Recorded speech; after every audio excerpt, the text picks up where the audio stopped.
Lucknow super giants Gujarat టైటాన్స్ను ఆపుతుందా? ఎందుకంటే ఈ మ్యాచ్తో లక్నో సూపర్ జైంట్స్కి నయా పైసా ఉపయోగం లేదు. ఏదైనా యూజ్ ఉందా అంటే గుజరాత్ టైటాన్స్కు మాత్రమే. వాళ్ళు టాప్ 2 ఆ 2 ప్లేస్లో నిలబడాలి అంటే ఈ మ్యాచ్ అయినా గెలవాలి, నెక్స్ట్ మ్యాచ్ అయినా గెలవాలి. సో 2 గెలిచినా కూడా ఆశ్చర్యపోనవసరం లేదు, అంత స్ట్రాంగ్గా ఉంది టీము. బట్ లక్నో సూపర్ జైంట్స్కు ఆపే శక్తి ఉందా లేదన్నది ఇక్కడ మ్యాటర్ అనమాట. అంటే గుజరాత్ను ఓడించాలి అంటే ఒకే ఒక ప్లాన్ ఉంది. ఆ ప్లాన్ గురించి మాట్లాడదాము. So Gujarat versus Lucknow super Giants match number 64 మే 22 ఈ మ్యాచ్ జరగబోతోంది.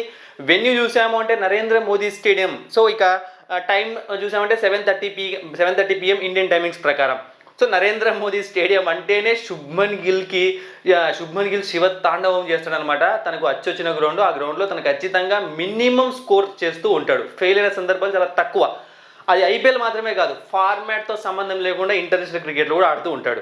So Narendra Modi stadium pitch report ఒకసారి చూసాము అంటే చాలా మంచి బ్యాటింగ్ వికెట్, 200 స్కోరు ఈ గ్రౌండ్లో చాలా సింపుల్గా వచ్చేస్తుంది. హై స్కోరింగ్ మ్యాచ్ అవుతుంది.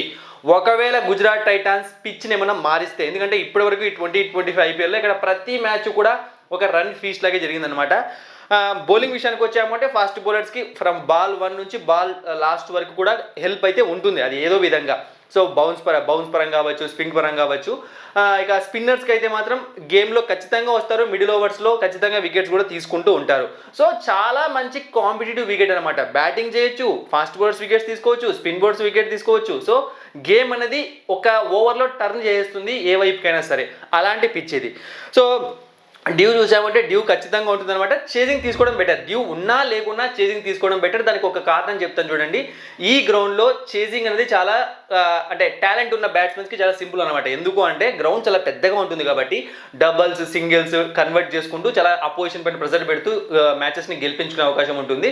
సో అందుకే ఈ గ్రౌండ్లో చేజింగ్ అనేది చాలా బెటర్, అంటే డ్యూతో సంబంధం లేకుండా. సో గుజరాత్ టైటాన్స్ మరియు లక్నో సూపర్ జైంట్స్ మధ్య హెడ్ టు హెడ్ ఫైట్ చూసాము అంటే 6 మ్యాచ్లు జరిగితే అందులో గుజరాత్ టైటాన్స్ 4 మ్యాచెస్లో గెలిస్తే లక్నో సూపర్ జైంట్స్ 2 మ్యాచెస్లో మాత్రమే గెలిచింది.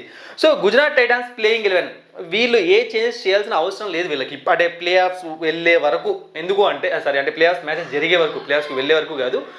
ఎందుకు అంటే సో వీళ్ళ దగ్గర కావాల్సిన కరెక్ట్ సెట్ అయ్యే ప్లేయర్స్ అందరూ సెట్ అయిపోయారు. అయితే ఒకవేళ చేంజెస్ జరిగితే బౌలింగ్ డిపార్ట్మెంట్లో, అది కూడా ఫాస్ట్ బౌలింగ్ డిపార్ట్మెంట్లో చేంజెస్ జరుగుతాయి. సో రబాడాని పక్కన పెట్టేసి గెరాల్ గోయిడ్జిని, సో ఈ విధంగా ఏమైనా ఎక్స్పెరిమెంట్స్ చేయొచ్చు కావాలి. ఎందుకంటే ఎలాగో రబాడా ఉండడు కదా ప్లే ఆఫ్స్ తర్వాత, సో ప్లే ఆఫ్స్కి మ్యాచెస్కి ఆ విధంగా అనమాట. సో త్రిమూర్తులు ఇక్కడ గుజరాత్ టైటన్స్ టీంలో అయినా సరే, లక్నో సూపర్ జైంట్స్ టీంలో అయినా సరే త్రిమూర్తులు ఆడితేనే మ్యాచెస్ గెలుస్తాయి. దాని గురించి డిస్కస్ చేద్దాము. సో గుజరాత్ టైటన్స్ ఎంత స్ట్రాంగ్గా ఉంది మనం సపరేట్గా చెప్పాల్సిన అవసరం లేదు. వాళ్ళ పర్ఫార్మెన్స్, ఆ పాయింట్స్ టేబుల్ చూస్తే అర్థమైపోతుంది. లాస్ట్ మ్యాచ్ వాళ్ళు వికెట్ పడకుండా స్కోర్ చేసిన విధానం చూస్తే ఇంకా అర్థమైపోతుంది. So Gujarat titans playing eleven చూసామంటే Shubman Gill, Jos Buttler, Sherfane Rutherford, Shahrukh Khan, Rahul Tewatia, Rashid Khan, Arshad Khan, Sai Kishore, Kagiso Rabada, Mohammed Siraj, Prasidh Krishna, impact ప్లేయర్గా Sai Sudharsan. So one of the most consistent batsmen అనమాట ఈ 2025 ఐపీఎల్లో. కేవలం 2025 మాత్రమే కాదు, తను ఎప్పుడైతే ఈ ఐపీఎల్లో మనకు కనిపించాడో అప్పటి నుంచి తన టాలెంట్తో ప్రతి ఒక్కరిని ఇంప్రెస్ చేస్తూనే ఉన్నాడు. సో ఈ సంవత్సరం టీమిండియాలో కూడా ఎంటర్ అయిపోతాడు, ఎలా ఆడతాడో చూద్దాం. ఇక ఈరోజు లక్నో సూపర్ జైంట్స్ ప్లేయింగ్ 11లో ఖచ్చితంగా ఒక మార్పు చేసి తీరాలన్నమాట. ఎందుకు అంటే దిగ్వేష్ రతి వర్సెస్ అభిషేక్ శర్మ సెలబ్రేషన్ మీకు గుర్తుంటే ఉంటుంది. ఇద్దరి మధ్య చాలా పెద్ద గొడవే జరగబోయేది, మధ్యలో ఆగిపోయింది.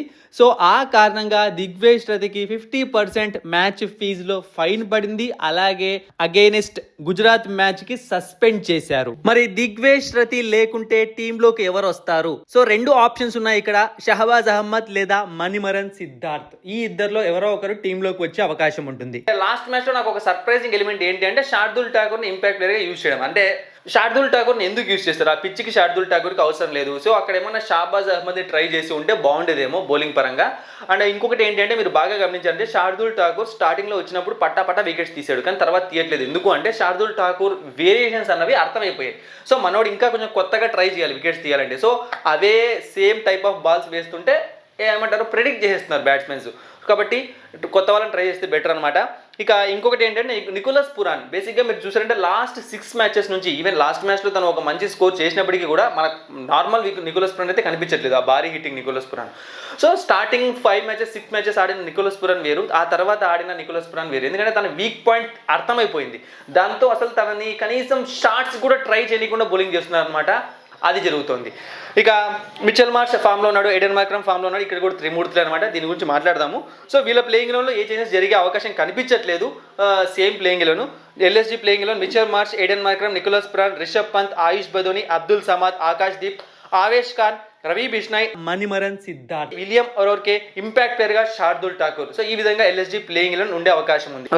రిషబ్ పంత్ పర్ఫార్మెన్స్ తో మాత్రం సంజీవ్ గోయంకా చాలా అంటే చాలా ఇబ్బంది పడుతున్నాడు. తన వికెట్ పడినప్పుడు కానీ తన ఫేస్ లో ఎక్స్ప్రెషన్స్ కానీ సో చాలా డిఫరెంట్ గా కనిపిస్తున్నాయి. తను ఎప్పుడు కూడా నాకు అర్థం ఏంటంటే సంజీవ్ గోయంకా ఎప్పుడు కూడా గెలవాలని కోరుకుంటాడు. సో బట్ క్రికెట్ లో అది జరగదని అర్థం చేసుకోవాలి. పంజాబ్ కింగ్స్ చూడండి, ఎన్ని సంవత్సరాల నుంచి వెయిట్ చేస్తున్నారు వాళ్ళు గెలుపు కోసం.